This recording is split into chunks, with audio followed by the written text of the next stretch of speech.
Hello and happy Thursday, everybody. Josh here with On the Wrong Lead. And we got a fun little show for you. Probably one of Mark's favorite tracks of all time.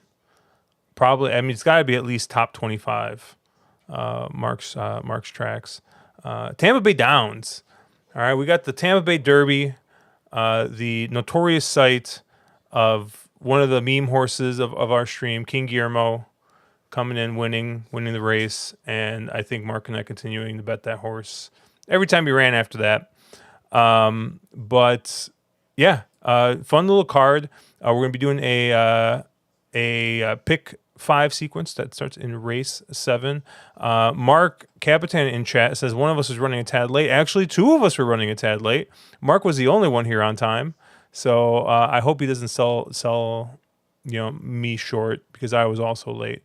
But I will say that for those of you guys who maybe watch twitch.tv, or maybe watch other YouTube streamers, I got a pro streamer move today. I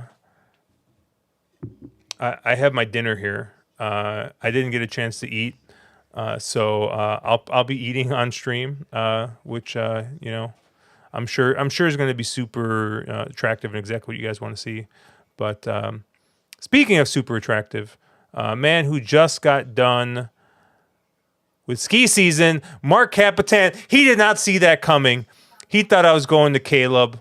Mark, how you doing?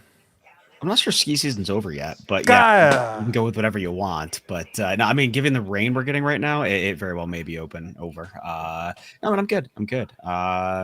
Interesting little card at Tampa, albeit I realized I had to cap one more race than I had planned on because I assumed it was the last 5 would be the pick 5, but it's Tampa, so of course they do 7 through 11, which it makes completely logical sense.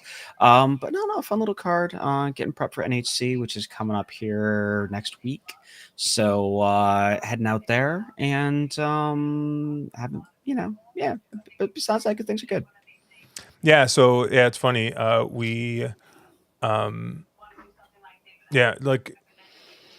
sitting here and looking at it, and I'm just assuming the last 5 races too, but there's a reason why this man is at MIT. Mr. Caleb Knight was nice enough to point out to us that they're not the last 5 races at Tampa Bay. So good on you, Caleb. That's right. Maybe they should have been, but whatever. Caleb, I did listen a little bit earlier this afternoon to a podcast you did with Mr. Chase Sessoms. You were there on the notorious OTB talking about a little bit of Turfway. How is Chase? I did hear the flapjack controversy came up once again. It did. He continues to deny his claim of flapjack. Allegedly, there's video evidence that attributes that to Mark, but it was good. It was really nice talking to Chase again. I was on his podcast a few times earlier, and then just with school, and then I think he's been busy as well. I haven't talked to him in probably months, honestly. So it was great to catch up. We covered the Turfway late pick 5 tonight, which is really just a brutal sequence. I took a C in the first leg with a horse that we didn't really talk about on stream much, but did get an A in the second leg, so technically still alive. But he's doing well. The show's doing good, and he's still rocking the wolf chains. So. And what else is he rocking? And he's rocking the I don't know what program it is, but the AI art. Yep, he's creating more AI art than probably anybody else I know combined. The man's churning out. Apparently, he's on a presidential theme now. which kind of turned a weird corner. Also, I think he might be live with somebody else because I did see a AI art for Trust the Profits, and there was a wolf in the Arkansas shirt on there.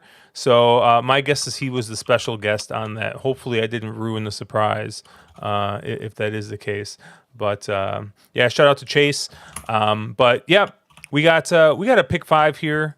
You know, I guess maybe we could take a little minute before we jump into this to maybe talk a little bit about just about the Derby kind of trail in general so far.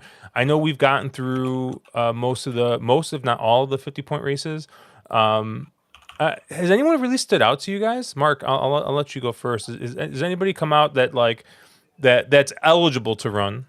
Because I know there may be a horse that people like talk about that didn't run recently, but people want to see run again. But anyone that's eligible to run that you're interested in? No, honestly, I really haven't been that impressed. I think the biggest news is something like the fact of how poorly Fierceness ran. I think there's horses that like that who I was expecting more of, or so a couple other horses I saw in the fall that I expect they'd have a winner off. They'd take a big step forward coming into the Derby preps, and a couple of them just run flat. In all honesty, there's nobody that I've been like, oh wow, there's my Derby horse, or there's a horse I'm really excited to bet. And especially given just I know a couple. I saw Matt put out a list of his top 25 Derby contenders, and I can't remember the horse's name that was his first place, but it was a closer, and I'm like, okay, well that's a horse I'm just going to toss in the Derby. So like there's a lot of those type of things where you've seen some horses that are impressive, but I think run style constraints are kind of kill you. So just no. Sorry, a long-winded answer to a really short question. Nobody I've seen so far that's been really impressive. What about you, Caleb? Yeah, same. I think I have not really been impressed with any of the 3-year-olds so far. Obviously, Nysos would stand head and shoulders above this field if he was eligible to run. But given that he is not, honestly, the horse that I'm still really waiting for to come back is Locked, who scratched out of the race. Which was it last week? He scratched out of the Fountain of Youth, was it? Yeah, that race scratched down horribly. And even seeing how the race scratched down, I mean, and the performance that Dornoch put in, which did not seem very, he did not win over any skeptics with that race, barely holding off Ladon Bro at 30-1 or whatever it was. Like, yeah, I mean, to me, the horses that I'm most interested in are the ones that I really haven't seen since their 2-year-old season. So Locked is kind of at the top of that list, simply because the horses that I have seen to come back and run, like Fierceness or, others, just haven't done a lot for me. Dornoch did not look great in the Fountain of Youth. I mean, Sierra Leone looked fine winning the Risen Star, but I'm not sure really quite how good he's going to be. Yeah, so just in general, I mean, I guess some people like Timberlake. I guess he's looked fine, but I haven't really been impressed with any of the horses that have run in the prep races so far. So it seems like it could be a very meager Derby this year as far as star power, but I guess we'll see. Yeah, but I also think you get into this thing where have you really seen the best of what everybody's got? I mean, I think you always run into this thing where somebody has a 2-year-old who, whatever, they run, whatever, they miss the Breeders' Cup, and then they disappear. You kind of forget about them all winter, and then they come back in the spring and, pop a big performance, and then suddenly they're a major Derby player. It only really takes one race that they, have to show up for, and then they get in the starting gate, and then they're ready to go. So I still think there's a lot of time left to see that horse. I do very much agree with you, Caleb. I just haven't seen it yet. Yeah, I mean, I agree. Like, I haven't seen it, but then I'm like, okay, well, we still have time. But we're into like I think Josh mentioned, we're done with the 50-point preps. I don't think the Tampa Derby is a typical 100-point race, is it? I don't know, but whatever. Regardless, I mean, if we haven't seen the horse yet, then it's going to be like a Justify situation where a horse kind of comes out of the woodwork and, in late March to, win a grade 1 prep and go to the Derby. So I don't know. I just think it might be a bit of an off year, but I guess we'll see. Yeah, Tampa Bay Derby is the last of the 50-point preps. And then we get Louisiana Derby, Jeff Ruby Stakes in 2 weeks, which are going to be the 100-point preps. UAE Derby's 100-point prep. Arkansas Derby, Florida Derby, Can you and explain to me why the UAE Derby is a 100-point prep, considering a horse that's never run in it, that's done anything in the Derby, right? I think it's just because they want it to be a win in your in race, essentially, to try to have international flavors. International, yeah. I mean, honestly, it's the Japanese way in now, right? Even though they run races in Japan for it, I mean, it seems like that's how Japanese horses have been getting here recently. So, PDT in chat thinks that this is another mage type year. So he thinks maybe a horse that kind of just shows up for one race and maybe comes up and wins.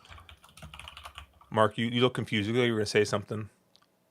Yeah, what races in Japan are preps for the Derby? I'm literally looking it up now. So, let's see. Fukuryu is a 40-point prep. Hyacinth is a 30-point prep. So yeah, there's a couple, and then I think there's Zen Nipponas as well. Okay. There's a few. Yeah, but yeah, no, just interesting. I'm not really sold on anybody as of yet, but I also try not to get caught up in the hype of anything. But we'll see when we get closer and closer, and Caleb and I end up on some random Japanese horse at 25-1. This is the year, right? I mean, this is the year. Yeah. I mean, they're due, right? Oh, I think so.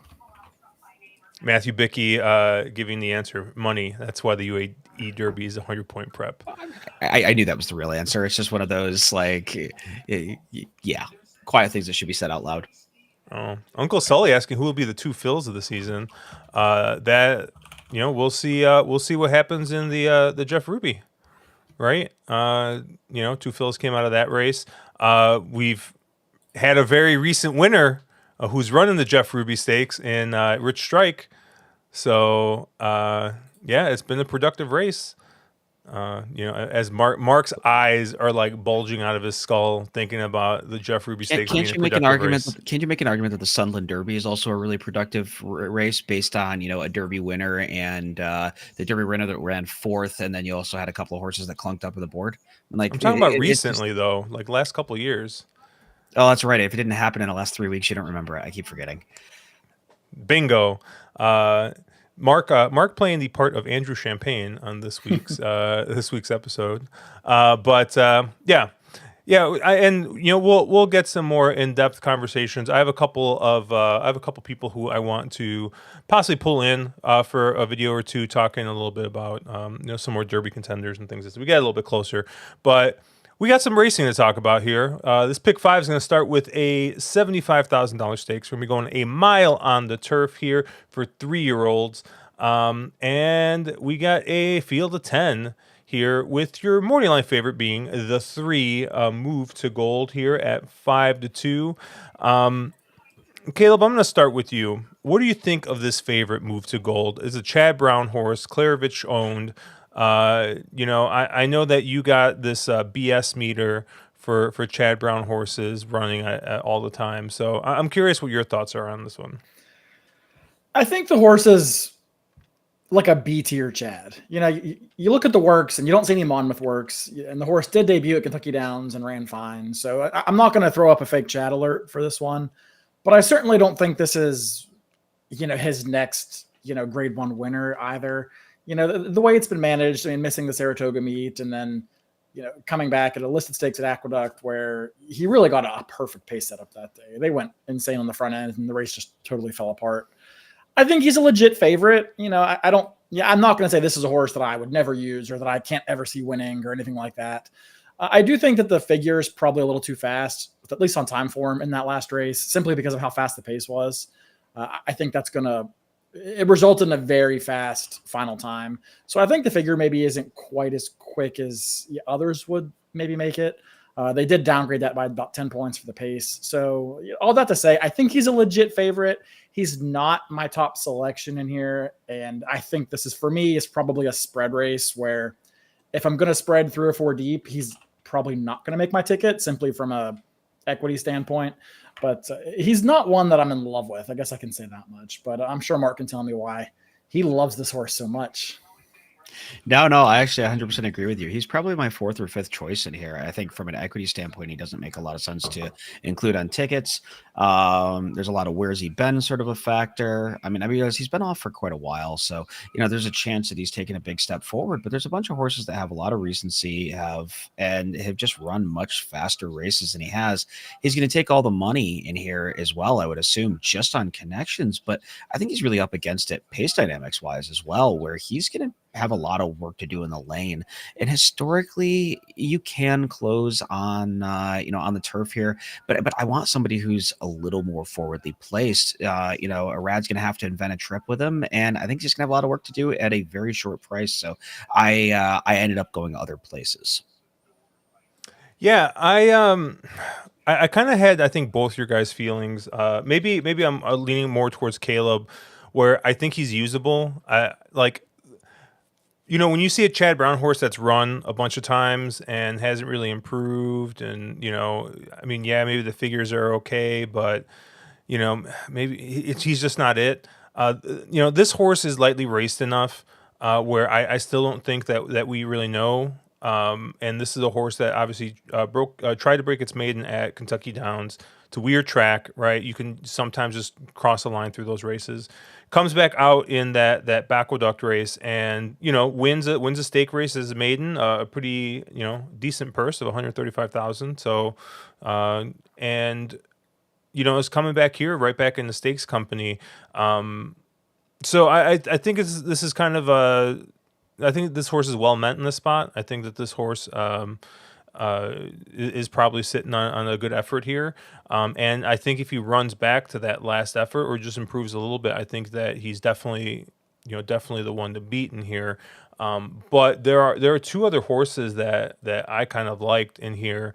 Mark, I think you kind of touched on it a little bit about the pace, and kind of looking at this from a taking a step back and looking at it, it's a little bit murky. But the 8 Full Nelson is a horse that recently won Wire to Wire, has been forwardly placed in the last 3 of his starts, and that seems to really have been an improvement for him. That's why he's run his 3 best races. And you keep Sammy Camacho, who's generally an aggressive jockey. Obviously, Sammy Camacho and Jose D'Angelo have been lights out, winning at nearly 40% the last 2 months. So, this horse is stepping up in the stakes company. I mean, like I said, there's no real world beaters. The Chad Brown horse does stand out to me a little bit, but I think Full Nelson is one that might have a little bit of a pace advantage over some of the other horses, and is one that has a win over this track, over this trip. Albeit it was they went 24 and then 47 and 4. But another horse that was a little interesting to me was just to the inside of Move to Gold, the 2 Rose Collector at 30-1. Tyler Gaffalione is just a different jockey, I feel like, when he goes down to Florida. I don't know if he just really knows how to ride those Florida turf courses, but I see him get up for, Julie Stormfelt, who I'm not familiar with whatsoever. I don't follow Tampa really closely during this time of year. But this was a horse that was previously in Kent Sweezy's barn, broke its maiden first time out at Monmouth, went to Kentucky Downs, didn't run well. And, if you guys remember that Kentucky Downs meet was just very weird. And that juvenile, the speed figure didn't come back very fast, but that day, if I remember correctly, was a very much a speed favoring day. I think that was the same day that Get Smokin' ended up wiring at a pretty large price. So, he's going to be coming from off the pace, and I just think that he really didn't have much of a chance in that spot. But I think the fact that Tyler gets aboard here, I think that this is he has to see something here, because you look at some of the jocks that are here, and you look at some of these other horses. Tyler probably would have been 3rd or 4th call for some of these other barns. So I think maybe Rose Collector could be just there maybe it's a they knew type thing with Tyler just kind of knowing who's been training really well. Charles mentioning that Julie's very good on turf at Tampa, always has her horses ready, and has been one. She keys on the turf during this meet. So, hey, maybe we're onto something here. But Mark, where did you end up landing? Yeah, no, I ended up landing on the three outside horses. Full Nelson for all the reasons that you mentioned. Seems to be a really different horse in the new barn. It should be somewhat forwardly played. And it's 2 for 2 at Tampa, perfect at the distance. Obviously, all the connection reasons. I think you covered that one pretty well. And I think Phil Nelson's probably my top pick just on a value play in here. The other thing is Phil Nelson is actually 10 to 1 on the morning line and quite a bit faster than everybody else on time form figure wise.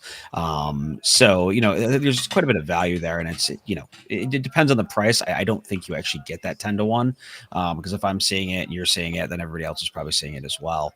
The other two I thought were pretty interesting were the 9 Talk, who out for Grand Motion, ran okay in the Breeders' Cup Turf, the Juvenile Turf, and was 6th, but only beaten 2 3/4 lengths. In a pretty darn tough field, got the winner off, comes back in this spot, and I think at a somewhat short price makes a lot of sense. And the 10 Filomeno for Orlando Core, who is another horse that getting back to what I think might be the surface. The better races have clearly come over turf. They tried to maybe they got a little Derby fever. Gave this one a prop and an optional 75, and then tried to run back in the Sam F. Davis. Ran okay, but didn't run great in that race. And now they're probably getting back to what is the proper surface for this one, because it's just where the best efforts have been. And I think Filomeno is another interesting player in this field. But again, I think this is a really spready race and probably one of the more spready in the sequence. Yeah, to build on kind of what you and Josh both said, I agree with you both about Full Nelson. I think when you get one of those instances where we all like a horse that 10 to 1 in the line, you probably don't get that price. I thought that was a little bit generous. A horse can win off the pace, can win on the pace. A lot of options there. Talk's okay. I like Talk. I remember watching the replay of his race in the Bourbon where he had a ton of trouble, like a lot more trouble than the line would let you would indicate, giving that comment line. And then he didn't do much running in the Breeders' Cup, but that's obviously a pretty tough spot. So I think he's one he's one, that's right, that we'll see how he came out of that race, how he fires kind of off the layoff. So 3 to 1's probably too short for me, but I do think that horse is a player. The 2 horses that we haven't touched on that I'm interested in here are the number 4, 2 Ghosts. So this is a horse that actually hasn't tried turf yet, but has done very respectably on the synthetic up at Woodbine. And once again, this horse is actually a graded stakes winner and has tactical speed. I mean, flashed 5 furlong sprint speed in that debut race, but then also showed the ability to come from pretty far off the pace against a slow pace as well. This horse has been closing or relatively closing into slow paces for 3 of his last 4 races. And I always like a horse that can close into a slow pace, kind of going against the flow of the race. I think oftentimes that shows a lot of quality, and sometimes the figures come back slower than they really should be, so you can get a price. I think 2 Ghosts makes sense in here. The other horse I liked was the number 7 in a jam.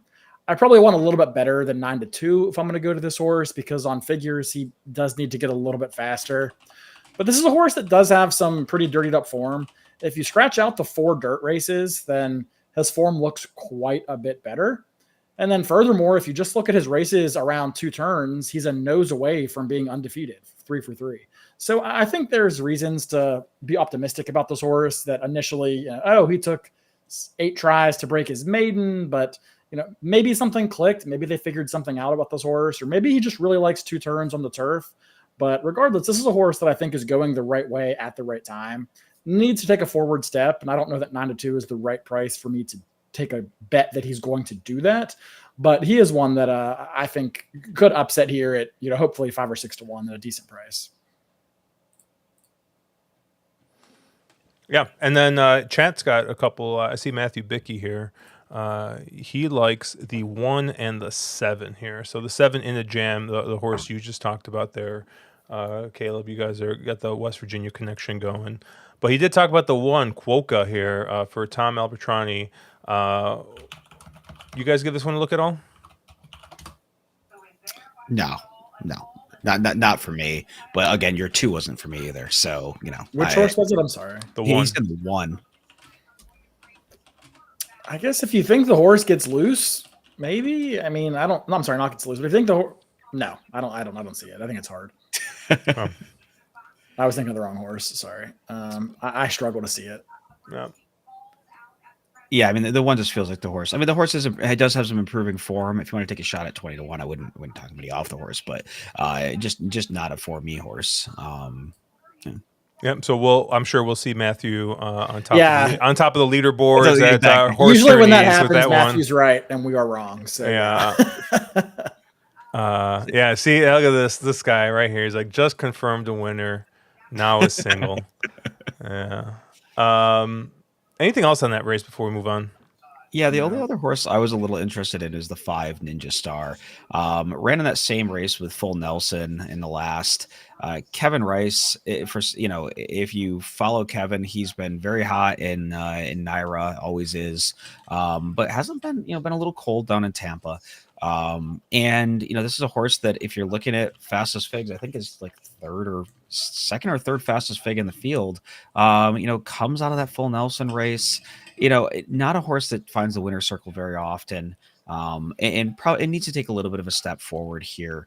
But another one that's going to probably be getting a similar trip to somebody like the Chad Brown move to cold horse, the 3, but is actually on paper a little faster. So I thought Ninja Star was a little interesting, and you'll get every bit of that 20-1, probably double that.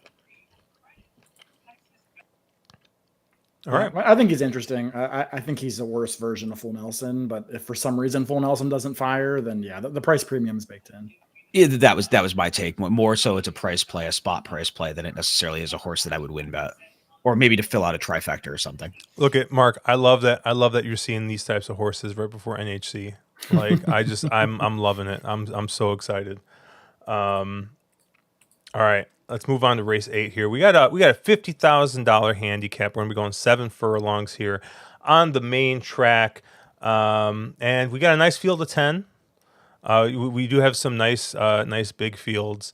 Caleb, I will let you take a guess on which horse I ended up on here. Interesting. Well, I'm gonna guess. Oh, no, not even you can go to the 2 horse, right? Ladies and gentlemen, I landed on the 2 horse coming in from Assiniboia Downs, Spittin' Kitten. I am using 2 horses here, but yeah, I looked at this race, and I didn't we're going 7 furlongs here. It's rare that you get a 7 furlong race and you don't have any true E-types but one. And you got a nice E8 here. Now, obviously, you got other horses that have some tactical speed, so maybe not going to be a yeah. Look at this, Russ coming in here. 2 is a total Josh horse. What's funny is I figured Mark would be all over me picking that horse as well. I'm sure that he probably had notes written ready to talk about the Josh horse at some point. I am using the 5 Lady Rattler as well, but I do want someone who's going to get the lead, be on the front end in this spot.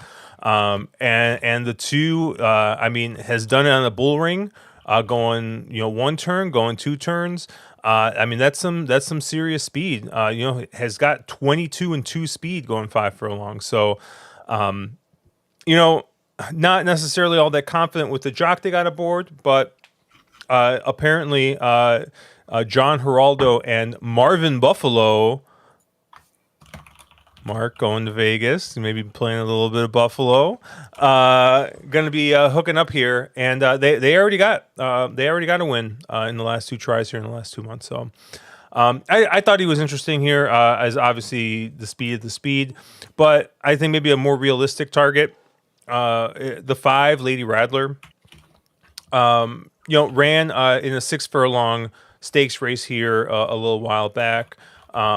got the lead, dueled, and kind of gave way with Jose Ortiz aboard. But I think still ran a respectable figure that race. And I mean, you don't have to go that far back. I mean, the Dogwood won a Grade 3 at Churchill Downs. So there's a bit of class with this horse. Has done has got a couple of stakes wins under her belt. And like I said, outside of the two, I don't really know if you got a ton of like need the lead type speed. And I think Lady Radler could sit a nice trip sitting off second here. So I'm using 2 horses. I'm using the 2 and the 5. Caleb, where did you land? Yeah, I'm surprised a little bit because usually I feel like we see a race similarly, even if we end up on different horses. But in this race, I thought there would be a relatively contentious pace. The 2 is an E8, sure, but the 2's not really quick. I mean, as Cinnaboya horses and Turf Paradise, the raw fractions and the pace figures, they're just not that fast. This horse is making a lead going 24 and going 7.5 at the Cinnaboya. You're going to have to go 22 flat to get the lead here. And while that's possible for Spittin' Kitten, I don't think it's the trip that she needs to win this race. It's possible that every other horse in here grabs, but I see other horses like the number 7, perhaps the number 8, a few others who have enough just natural tactical speed, who go 22 flat without really being asked. That I think it'll be a contested pace on the front. I don't really think it's going to be blistering. I don't think we see 21, but I think it'll be a contested 22. And honestly, I think that the 1 horse Sterling Silver is just too good for this field. Kind of an unoriginal take, but the horse gets 7 furlongs. The horse is a Grade 2 winner, dropping into not even a listed stakes, but a legitimate handicap. So only getting 2 pounds over, essentially most of the field in here. So it isn't like she's massively compromised. I just think she's just too good for this field. So I'm not going to spend a lot of time talking about a horse who's likely to be a big favorite. I think that she is tactical enough to be within 3 lengths of the lead. And I think that turning for home, they're not going to be able to hold her off. So, Josh, I need you to enter a tournament on Saturday so Caleb can talk you off from a Cinnaboya shipper for like a 6-figure score, and then we can get rid of the other Caleb meme. No, I saw this race identical to Caleb. I think Sterling Silver just towers over this field. Her best races are just substantially better than everybody else in this field. And, I think she's it's really hard to find a reason beyond maybe her being, this kind of a layoff. Albertrani is not the best on these types of layoffs. That's the only really chink I can see in our armor. If she brings her B game, she should win this pretty well. She doesn't even have to be, I don't think, super cranked given this field. The only other horse that I was a little interested in here, because this is one of those races I looked at and I was like, okay, I could go 10 deep in here, but if Sterling Silver wins this 75 or 80% of the time, I don't really need to go that deep. And if I have a creative price, I'll include it under. So the one other horse that I was a little bit interested is probably be a B type if I do play this pick 5 is the 8 horse Nightcap, who's 4 for 7 across the surface, has a win going this trip, 1 for 2 going this trip.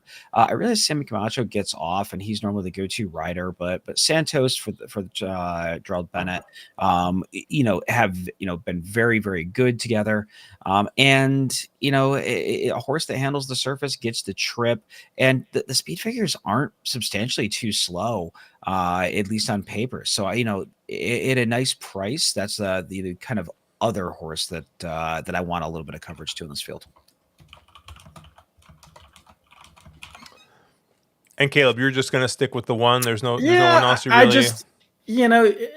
I can't get around to any other horse in this field. I mean, I looked at your 7 a little bit, Josh. I looked at Mark's 8 a little bit, simply on kind of the horse for course angle. But I just think that the 1 is just a cut above what we're seeing in here. So I'm always a little bit nervous because I have sort of the position that Tampa form is kind of unique, and that it's a track that some horses will ship into and just not run, whereas others will, do amazing at. And the one time that Sterling Silver was at Tampa, she ran okay, but it was probably the worst race that she's had in the last 2 years. So I think there's a risk there, but I still am just not willing to say that she can't win at this track, given how how soft I think this field turned up. I think she's the best. And if I was going to use a second horse here, it would be the 3, Dream Concert. I'm not going to use a second horse, but I think that Dream Concert probably is the other horse that I would want in here, simply because she has a lot of early speed. She can probably sit that perfect stalking trip. And on raw figures, she's probably the only horse that's close enough to the 1 to pull the upset. But 3 to 1's not much of an upset for me to get too excited about. So, Mark, you if you play the sequence, you're gonna probably ABC this, right? Yeah. Well, yeah. Well, AM Wager has the ABC wagering built into it, and you can obviously sign up for AM Wager using our little promo code that's in the description here. Get a nice little rebate. Check it out. I think it's $150. I don't know if Matthew Bickey ever collected his. He had a problem. If you do, let us know. We know a guy, and we will get you fixed we know up. a guy. We can get you sorted out there if you had. I had a problem signing up. Did I tell you that? I had a problem signing up, but he got me straightened out. So isn't that because of the state you live in? No, they went in here. I wish you would all give up on the ABC stuff.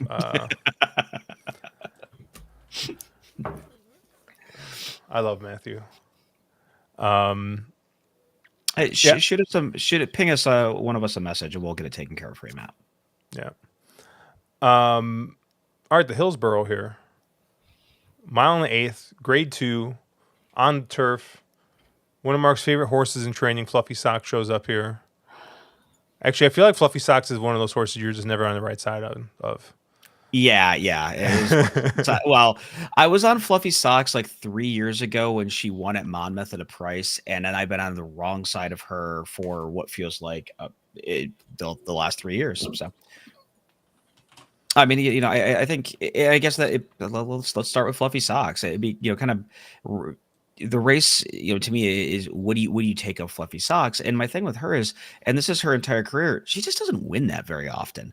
And I don't really know what she wants to do, but she's 1 for 7 going this trip. She's 5 of 23 lifetime. She got good there a couple years back, or I shouldn't say good. She got okay. She knocked off a couple in 1 year, but she kind of seems like the type that like wins a race or 2 a year. And they don't really make a lot of sense when she does it, and she just kind of pops off, wins one, and then she gets bet and takes money for the next 4 or 5 races and does nothing, and then she randomly pops off and wins another. So to me, this race is really, what do you do with Fluffy Socks? And I think I just probably toss her in this spot and go other directions, because I just don't quite trust her. So that puts me on where did I land? And I landed on the other Chad in here, Market Segmentation, who is a horse that likes to win, which is 5 of 8 lifetime. You do have the layoff concern there. Clearly something went wrong in the Diana, and we haven't seen her since last summer. I don't imagine that was the plan. But if she runs back to her best stuff, I think she's an absolute handful. I thought that the New York and the Bigay were both.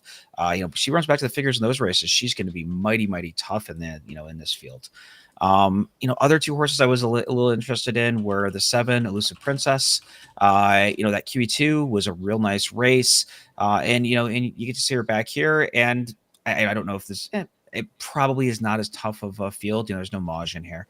And the other horse I was interested in was Star Fortress, the 8. So, again, nothing, who is, and again, Star Fortress has been, that one big win coming, and then the pegged, whatever, the filly and mare turf, which was kind of, she was nowhere. So if she runs back to that, that 2 back effort, kind of a real interesting player in here.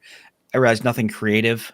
Given that, I think I probably gave out the 3 of the top 4 shortest choices, but it was a race that it's a tough race, at least for me from a betting standpoint, because I don't really have a strong opinion on one horse versus another, beyond the fact that I'm just sort of against Fluffy Socks.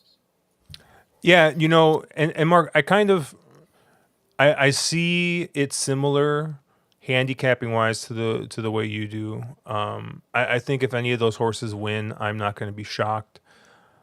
But I think when you like the 4 top choices in a race, that's usually when you got to kind of make a stand. And so I kind of looked, and I'm taking my shot with the 7 Elusive Princess. Obviously, came in, won that Saratoga Oaks Invitational, pretty convincingly by 3 1/4 lengths. Came back to run in that race at Keeneland. And I mean, you look at the horses that beat her in that spot. I mean, what would those horses be in this race, right? Like, how short would they be, right? It's.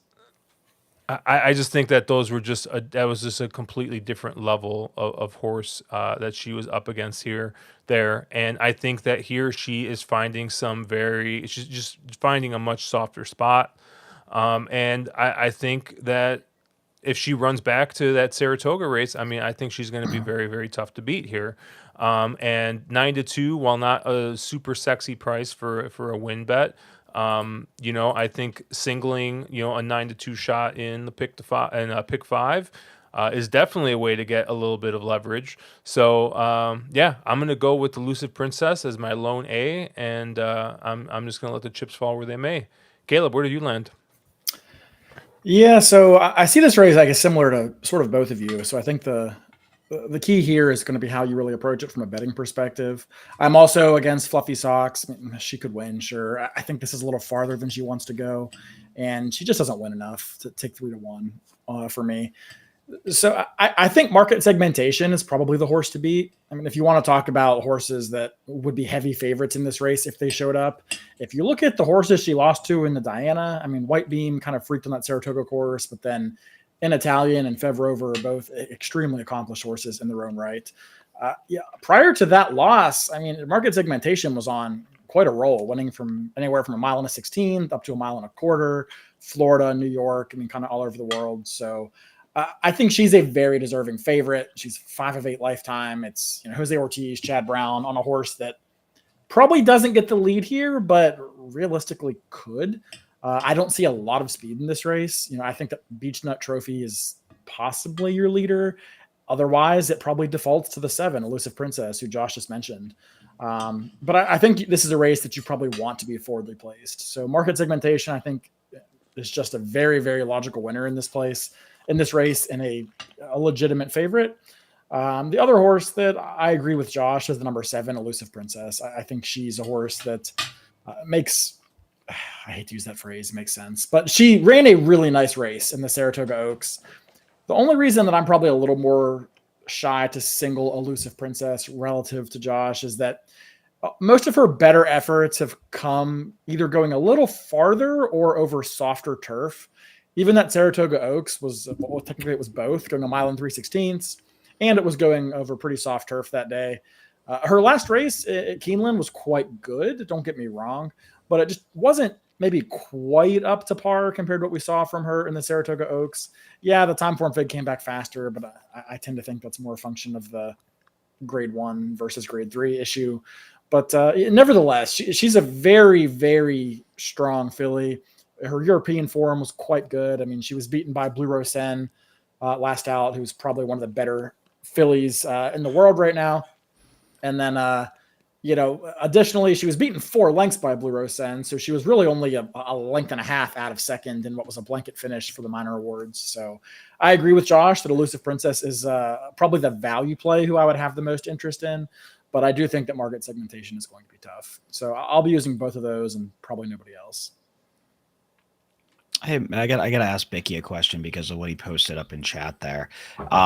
He's saying that the 8 has a huge points advantage by his method, and I agreed when I looked at the race. That's how I saw it as well. My concern was, I would imagine where you're getting that points advantage is that Cardinal race, which is off from a good turf, whatever we're calling it, at Churchill. And do you really trust figures that are coming off that race? Because from what I've seen, they really haven't held up when they've come to run back. So it'll take Matt a minute before he responds to that. But I just didn't trust that fig.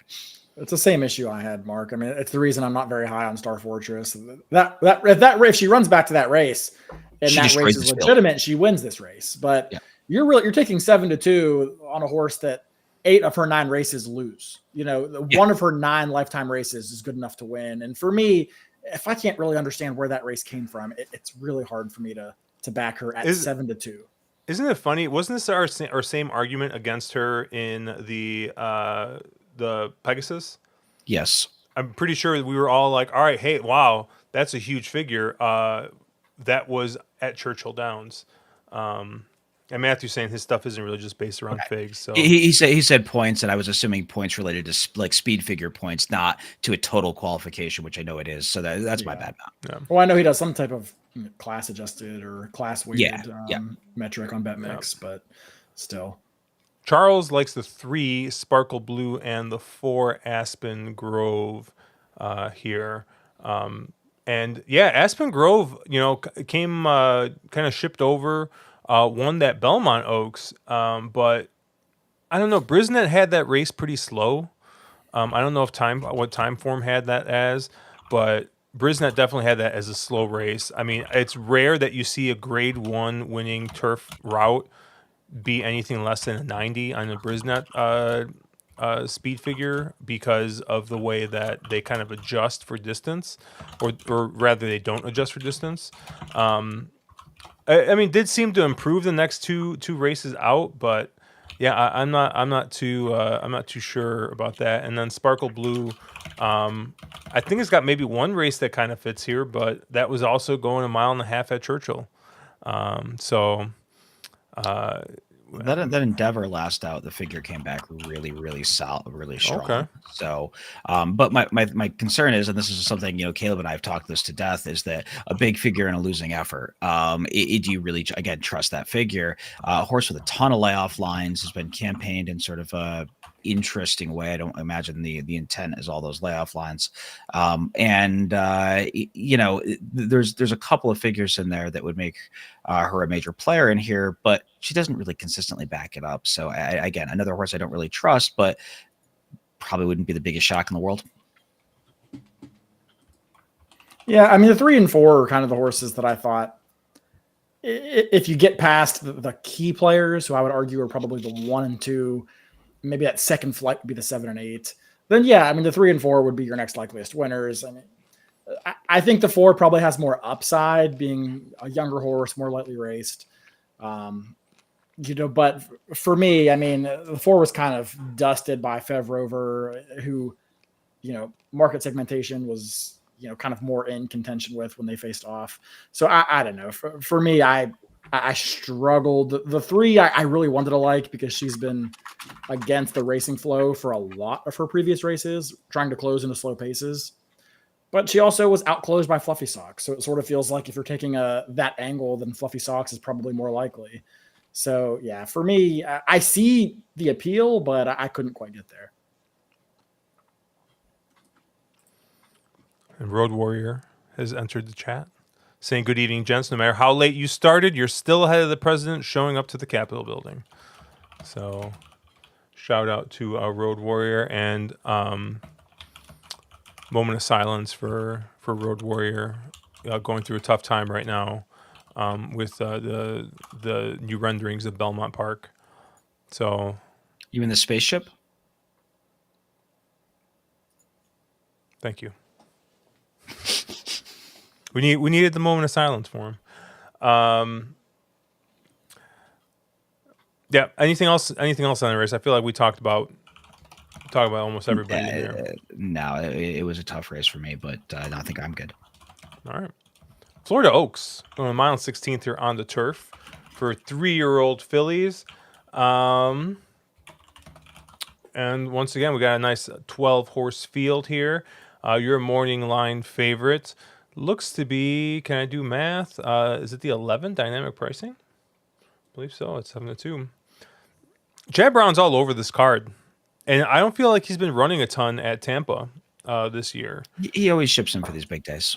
Yeah, at Tampa. I mean, I think it tends to be their big days. They have a lot of turf racing. Gulfstream has less turf racing with the third surface, so I think he just ships in for those bigger days where he can, obviously he's known for his turf horses, so he historically has done this on big days. Yeah, it's I don't know, I had a hard time with this race, and I think I kind of landed similarly to how I did the first race, where I think you can make a case for a lot of the short prices, and so I kind of picked one. But Caleb, where did you kind of land here? Yeah, again, this is a race. I don't think we see a 15-1 winner of this race. I think we see a 4-1 winner of this race. But it's to me, it's a race that I couldn't pick one of the shorter prices and be like, oh yes, this is definitely the horse that I'm building my entire ticket around. I just didn't feel like I had a great opinion here. I thought that arguably of the horses that I think might offer a little bit of value, I thought that maybe the number 12 is the one that's going to present the best value proposition. You can clearly just draw a line through that last race in the dirt. It's clearly not the right surface. Tries turf for the first time. We kind of know that synthetic aligns more with turf as opposed to dirt. So I think she's likely to take to the surface here. And again, it's one of these Woodbine shippers who has a couple really nice races. The speed figure that she earned 2 back in the Mazarine is nearly good enough to win this race, or arguably is good enough to win this race, depending on what a few others show up with. And if she can translate that form to the turf, then I think she'll be very dangerous. And I don't think she's really going to get bet. I don't think she'll be double digits, but I don't think she's going to be 4-1 because there's a lot of other horses in here with bigger name recognition, or those that are exiting Breeders' Cup races, or more domestic stakes races that are more highly regarded. So for me, I thought that of the 4 horses that I had written down as horses that'll likely make my ticket, I think the 12 Whitwater's Rand is the one who I was most interested in. But I do tend to agree with you that this was a race that I think it's hard to get very aggressive in here. You said that you kind of forced the aggressive opinion to a short price. So I guess I'm kind of curious where you landed. Yeah, I landed on the 6 Austere in this spot. And I'm kind of looking back at that race, 2 back at Kentucky Downs, kind of sat just off on a track that, like I said, had been playing very, very forward.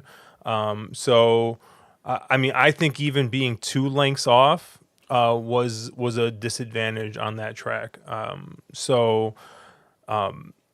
kind of I kind of am putting a lot of.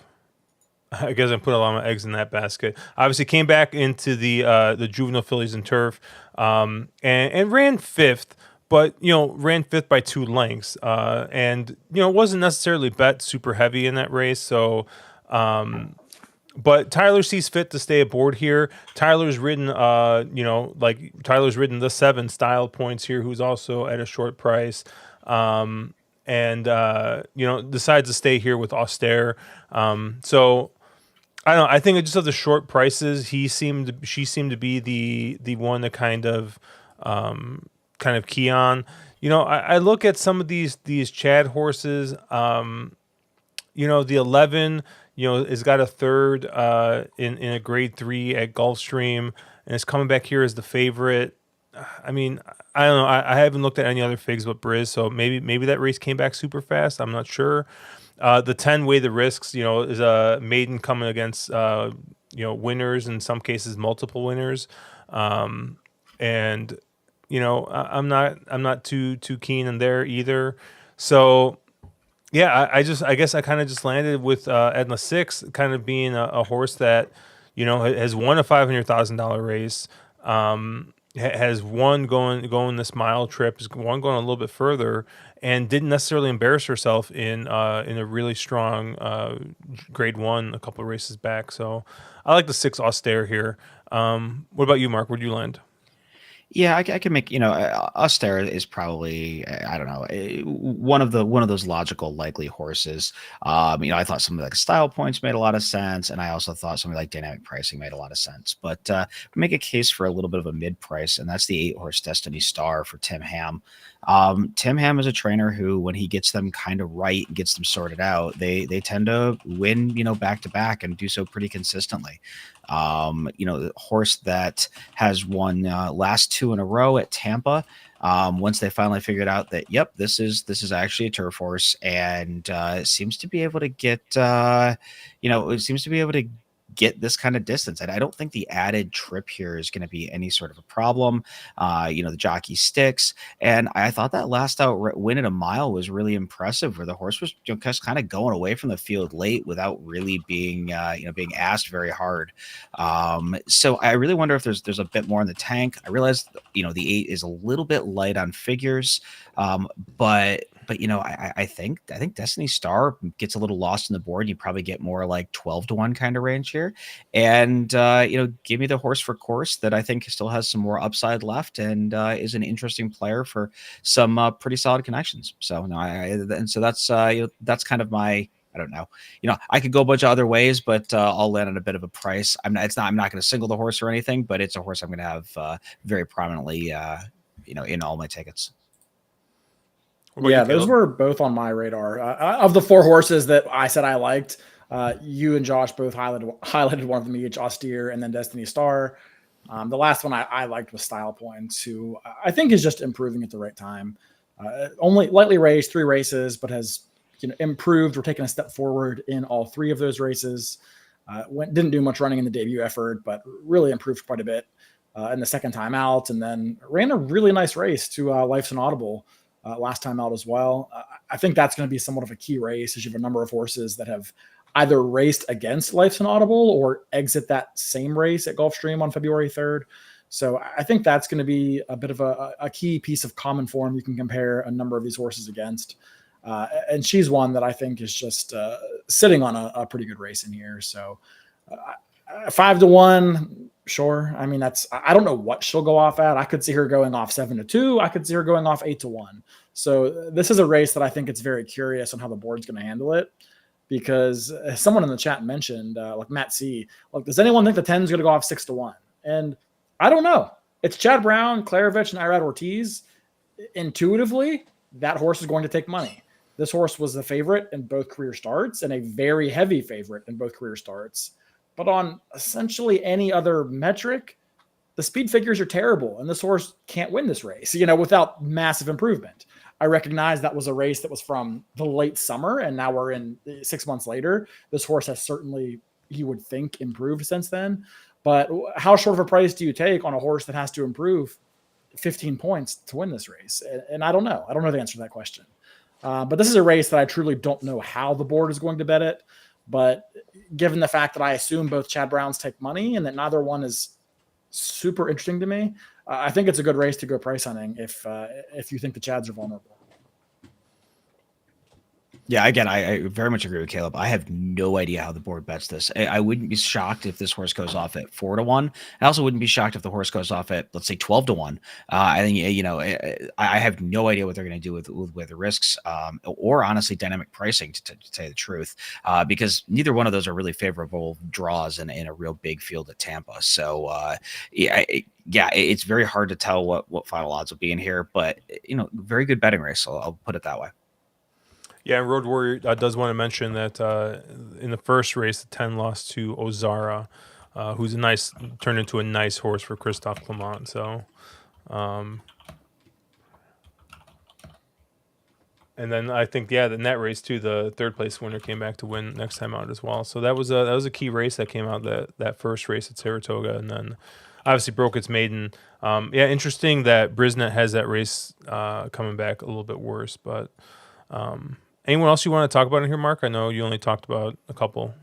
No, that's all I really had. I mean, I could talk about half the field. I don't really think it helps, though. I think that, again, that's another race like the one we were talking about earlier, where you just kind of have to choose your spots, and and if you're wrong, you're wrong there. Yeah. All right, race 11, Tampa Bay Derby. The worst race of the sequence. Yeah, yep. Right. Bye. I mean, like we have to talk about the number 7 here, right? No More Time, 7-5 on the morning line. I think, I mean, if Brisnet is to be believed, I think that this horse will be even shorter, and looks to be head and shoulders better than anybody else in this field. But I don't know what I mean. Do you think this is one that you can really lean on in the sequence, or I mean, Mark, you're the king of finding 4 to 5 horses and just hammering them. Like, is this one that you're going to put all your money behind, or? I hate races like this. I hate a race where I don't necessarily love No More Time, but I don't know how No More Time loses this race. So do you single a horse you don't love in something like this, or do you try to find a creative way to beat them? I know Caleb will try to find a creative way to beat this horse and be live to 5 figs, and the horse wins by open lengths, and then Caleb loses. This is the way. This is a horse that I probably use as a lone A and go 6 deep and somehow still screw it up. So I don't know. I mean, I know No More Time's your most likely winner. I have a hard time really finding a chink in the armor of that horse. And I'm getting way too cute trying to go anyplace else. So yeah. I'm looking for my King Guillermo and I can't find it. Single the 5 and move on. Wow. Single the 5? Yeah. Domestic product? This horse was incredibly wide and near the back of the pack of a race at Gulfstream Park where they went 25 and 50 and 2 with a short stretch and was still able to pass 3 horses. Yeah, you're not going to catch the cheap speed that wired that race, but this horse was nevertheless beat Fearless by a length and a quarter or a length and a half. Fearless is a bit of a quirky horse, but nevertheless, when that horse is on his game, he's very talented. The Remsen is a total throwout. The horse did not handle the off track. And then, the race prior to that, going the mile and an eighth at Aqueduct, the distance should not be a question. This is a horse that has versatility, was just given an impossible racing flow scenario last time out. I don't think any of these horses have anything to say about what happens on the first Saturday in May. But as far as this race goes, I will take the 5 over the 7 10 times out of 10. And I think the 5 ultimately goes off as your favorite, truthfully.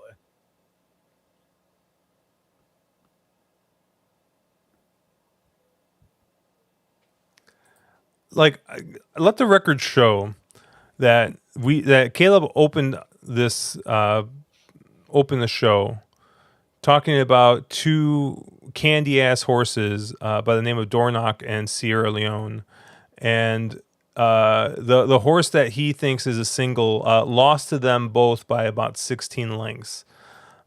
So yeah. Fair enough. I mean, I don't like them in the Derby. I would like either of them very much in this race. So yeah, I think the 7's the horse to beat. But I think, to Matthew's point, if I'm playing a tournament, or if I'm looking to, get a bomb in here, I got 2 horses that I got question marks on, and I really like, similar to Matthew, how he said, before he had his data, and he's like, I don't know, I just learned to trust it, and I can't really explain it to words. We'll start with the number 4, Good Money here. I'd mentioned before that Chad Brown hasn't sent many horses down to Tampa, but here is a Chad Brown horse that debuted at Tampa, won at 4-1, and as a newly turned 3-year-old in his first race, looked professional. Sat a nice trip. Sat third, 4 lengths off. Just kind of closed that gap, ended up winning by a length. And I think that if I don't like the 7, I think if the 7 doesn't win, it's going to be a new shooter. And so I thought that a horse like the 4 made a bit of sense. I mean, you get Irad aboard. And how many Chad Brown horses are in this race? 3 or 2. And, the fact he gets aboard here, yeah, I know Tyler rode for the Holy Bull, but for the 5. But I don't know. I thought it was interesting that Irad gets aboard here for Chad Brown in a dirt race at Tampa. And 15-1 on the morning line. Charles already typing the other Chad, which I don't hate taking a shot on that. The other horse is the one horse here, Heartened.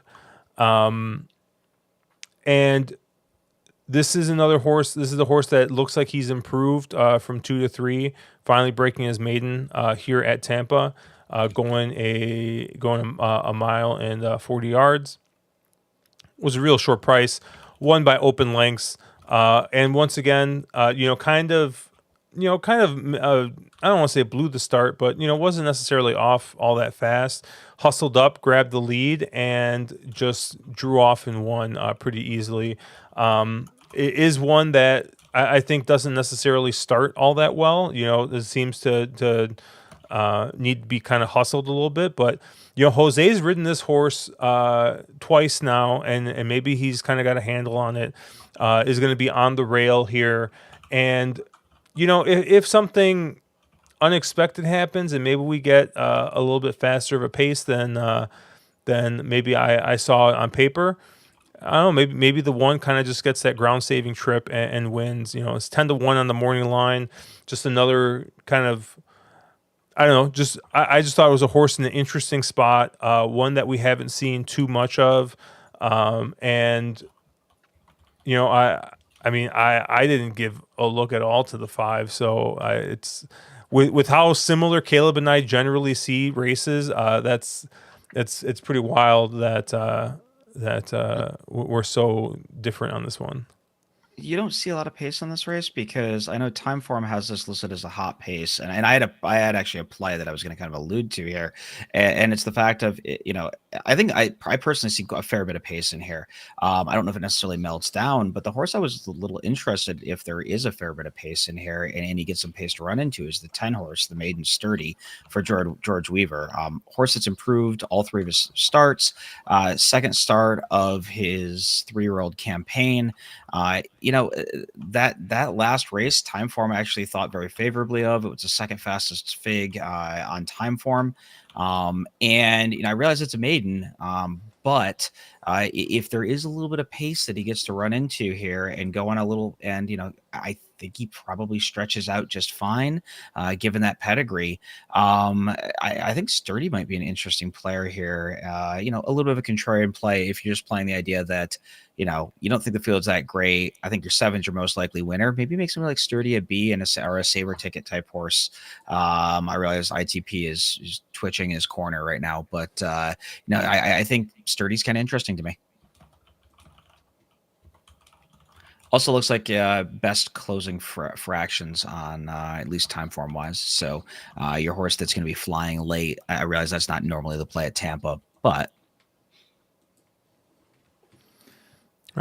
anything else, Caleb, or are you? Is No, there anybody else you even we looked at? just see this race very differently. I think it's very clearly a 2-horse race between the 5 and the 7, and I think the 5 is a better horse that has had more adversity. And I don't think I don't need to say much more about it, really. I guess to me, if the 7 wins, I won't be surprised. But I think this race comes in 5-7 or 7-5, and I'm not going to use both of them. So I think the 5 is the horse who's had to overcome more and probably has a little more upside.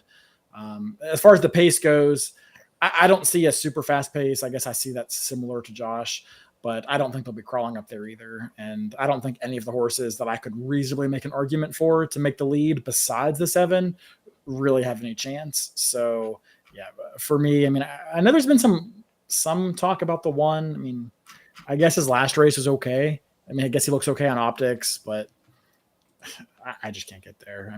For me, it's the 5 or the 7. Everyone else, I would be guessing, and I think the 5 is better, a better horse, and hopefully will offer better value. Although I do think that he probably goes off as your favorite. All right. Anything else? What do you guys got going on this weekend, Mark? You oh, look at that pretty Caleb. What do you got going on? You still skiing then, Mark? Yeah, last day for my kids for this year. So I'll be skiing. Before we get too far along though, did any of you guys take a look at the Challenger, the race 6?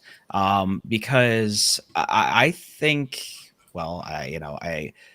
you're going to have a very, I would imagine, short-priced favorite here in Skippy Longstocking. And I'm very hard against Skippy Longstocking in that race. And I just didn't know if any of you guys took a look and if you had any opinions there. Is your opinion pulled up last out maybe isn't right, or like what is the argument to be against him? Like, I think my argument is pulled up and Van off last race, and you're going to give me what 3 to 5 on that horse next start. That just feels really, really wrong. I don't know what happened in the last. I haven't read any notes or seen any details on it, but that just seems like the wrong situation to take a really short price on a horse. When I thought the 4 Sherlock Jones, who's won 2 in a row at Tampa with Vinny up, and is not that much slower on any metric, was a really interesting sort of other player in here. And if you're going to give me 5 to 1, I think that's I don't know, maybe I'm getting way too cute here, but that seems like a really interesting play against somebody like Skippy Longstockings, who I feel has some question marks. Yeah, I respect that take. If I'm beating Skippy Longstocking, it's with the 4. I definitely don't like Dynamic 1. Dash attack, I think is probably going the wrong way in his form cycle. So yeah, I think the 4 is the attractive way to go for very hot connections. So yeah, I like that opinion. I like that bet. I wouldn't say I'm aggressively against Skippy Longstocking, but I do think Sherlock's Jewel at 5 to 1 offers value. Yeah, I was gonna say, of the spot plays I saw, I thought trying to do like a double Sherlock's Jewel the 4 into maybe 3 or so horses you like in the next probably provides a fair bit of value, and that was kind of the best play I saw in the day. So, oh, thanks, Mark. Yeah. What about you, Caleb? You got anything going on this weekend? No, I don't think so. I think it'll be mostly kind of a chill weekend for me, which is a little disappointing because I actually have time this weekend to get involved and watch some races. And of course, that happens to line up when the Derby prep is at Tampa. But nevertheless, I'll be around. I'll be playing a couple races here and there, probably Saturday, but nothing concrete lined up. I'll just be kind of floating around. All right. Well, that's going to do it for us here. Check us out at onthewronglead.com, at wrong_lead. Obviously, we had a new episode of Drank and Champagne drop today, so check that out. We cover the late pick 4 at Oaklawn on Saturday. Friday, tomorrow night, we'll have another episode of You've Got to Be Shot Tinning Me out, covering the late pick 3 at Shot Tin. And yeah, I don't know. Maybe we'll get some more shorts videos up. Obviously, the one I put up for the Saudi Cup with where I had Senor Buscador on there.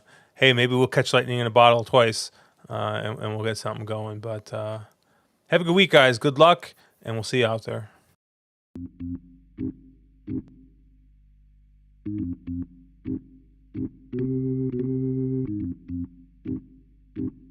Thank you.